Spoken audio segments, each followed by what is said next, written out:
So first of all, of course, it is a 6-pack. It's very economical when you're looking at it.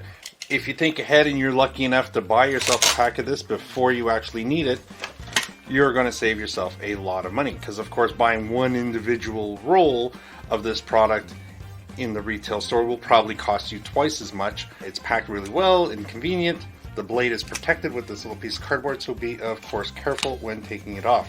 This is probably one of the best brands when it comes to, you know, standard sticky quality. I mean, they kind of set the benchmark considering they're the guys who started this whole thing. So there we go.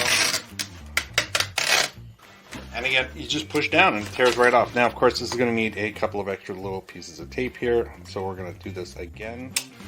So there we go. There's our box. We still have plenty of tape left, of course. This is the item we're going to return today. And we're going to close that box off again. Now again, it's not rocket science. It's tape. Remember, this is the magic. You hold the tape, so don't try and break it off this way or you're just going to end up tearing it. If you pull it up straight up and push down, it just tears off.